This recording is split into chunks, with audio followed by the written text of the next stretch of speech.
arrest records or who have open warrants. They're going to work. They're going to places like home parking lots, car washes, garment factories, places where people go to work who have been here. I've spoken to several families who've been affected by these raids. People who have been here for 20, 30 years, who have U.S. citizen children, who are in their 20s, who are in their teens, in many cases U.S. citizen grandchildren. The degree of embeddedness in the fabric of Los Angeles that this community has is the reason I think that these enforcement actions and the way they were carried out really struck a nerve. And it's why we're seeing what we're seeing today and why we're seeing what we've been seeing over the course of the last week. You're spot on. That is what's bringing people out, because these numbers are absolutely overwhelming downtown Los Angeles right now. Let's just hope and pray that it all stays.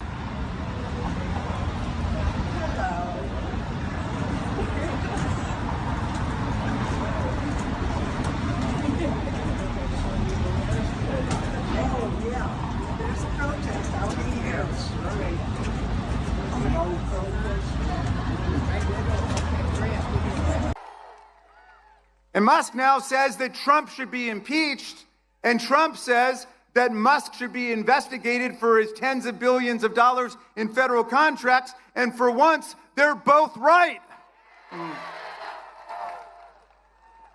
My friends, fascism will not be the end of American democracy. American democracy will be the end of fascism. We will stand up for democracy and human rights and freedom all over the world. We will stand with President Zelensky and the people of Ukraine against Putin's filthy, bloodthirsty invasion. We will stand with the people of Greenland, the people of Europe and Africa, the people of Canada and Mexico for our common right to trade with each other, to respect each other, to travel and migrate and seek asylum without fear and without terror. We are the ones fighting against terror and tyranny today. And I look at you today, Philadelphia, and I know we are winning. We are winning. No, you don't get to be a monarch or a dictator in America, and you don't get to be on the payroll of monarchs and dictators from other countries. Sorry, Donald, you don't get to keep the millions of dollars you've pocketed from Saudi Arabia, from China, from the United Arab Emirates or Qatar. We've got no kings and we've got no slaves. We've got no masters and no serfs. Those of us who aspire and attain to public office are nothing but the servants of the people. And the moment that somebody in public office begins to act like the master of the people, that is the moment to evict, eject, reject, impeach, try, convict, and start all over again. There were so many pictures shared of empty crowds. There were no stanchions for people to sit in. They didn't expect overflow. There was no one in Washington celebrating with Donald Trump. Sure, part of that had to do with the fact that his parade was quite literally rained on, so we know Mother Nature's a Democrat. Appreciate you for that. But no one showed up for Donald Trump. Just a complete embarrassment. And in case you didn't see the clip, which is going incredibly viral, the sponsor for this event, there was a sponsor. So join us now to discuss is Representative Jamie Raskin of Maryland, who is the ranking Democrat on the House Judiciary Committee. Congressman Raskin, thanks so much for being with us. We want to start out today by playing something that Pete Hegseth said today at a congressional hearing. Let's go with that. Can you assure the American people on two things? You will respect any Supreme Court decision on this matter about whether the Marines are constitutional, and you will respect the district courts when they rule before the Supreme Court rules. What I can say is we should not have local judges determining foreign policy or national security policy for the country. So you're not willing to say you would respect those decisions? What I'm saying is local district judges shouldn't make foreign policy for the United States. That exchange happened on Thursday of this week. So, Congressman, when you have the Secretary of Defense saying that, yes, Marines might defy court orders, are we at a constitutional crisis? Well, we clearly have too many DUI hires in the Trump administration, starting with Secretary Hegseth. But look, the Constitution says that the Constitution and federal law are supreme.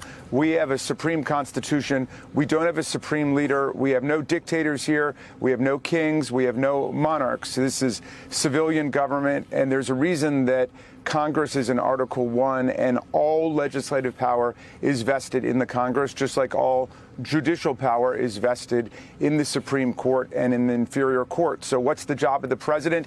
To take care that the laws are faithfully executed.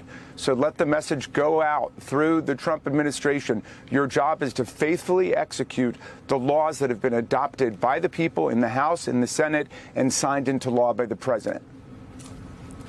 Congressman, you know, President Trump this week, and we played the sound, we probably don't need to play it again, but you heard and you've seen it, that the people that want to protest, they're going to be met with very big force, heavy force, he said later.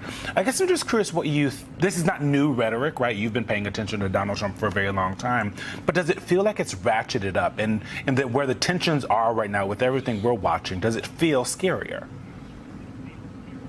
Well, and this is a critical point, because having the First Amendment, the freedom of speech, the freedom of the press, the right to petition government for redress of grievances, the right of the people to freely assemble, is the very opposite of having a king, because kings brook no dissent. They don't tolerate people's free speech. So that's why in the last several weeks we've seen some remarkable things happen. We saw a state judge arrested in Wisconsin.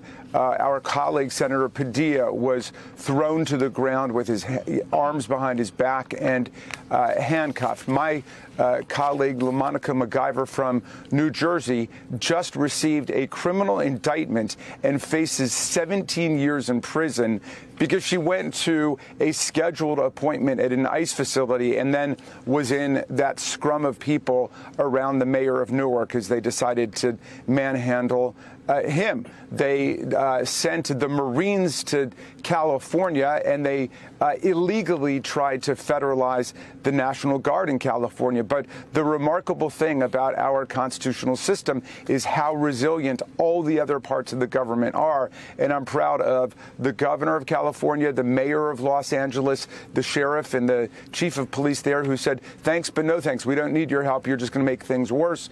And so far, we're winning in court there. There are now 184 federal preliminary injunctions or temporary restraining orders against this reign of lawlessness across the country. And today we're going to see a magnificent manifestation of the freedom of speech and what it means to have that in our society.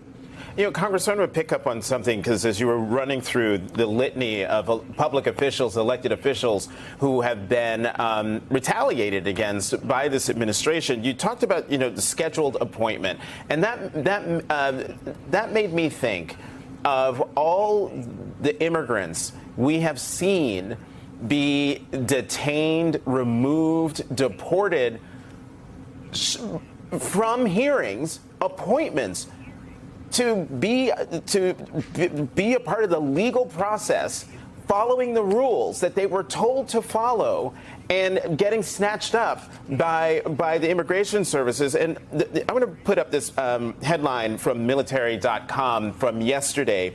ICE arrests Louisiana mother of a 9-week-old, wife of Marine at immigration hearing. And this case highlights how the Trump administration's immigration crackdown is increasingly being driven by arrests at immigration check-ins and court hearings. If people are showing up at court, if people are showing up at immigration check-ins, they are following the rules. They are following the laws as set forth by the American government. Yeah. Well, and this is unfortunately a standard practice now. We've been seeing this happen all over the country. That was the same occasion upon which the judge in Wisconsin was arrested as well. You know, to preview what I'm going to be talking about at the No Kings rallies today, I went through the Declaration of Independence and the Bill of Particulars that was leveled against King George. And one of the very early things that the colonists were complaining about was the fact that the king was interfering with naturalization and people's ability to get into the country. And so there are some striking analogies between the things that the American revolutionaries said about King George and about what's going on today, like stationing troops in people's communities over the objections of the local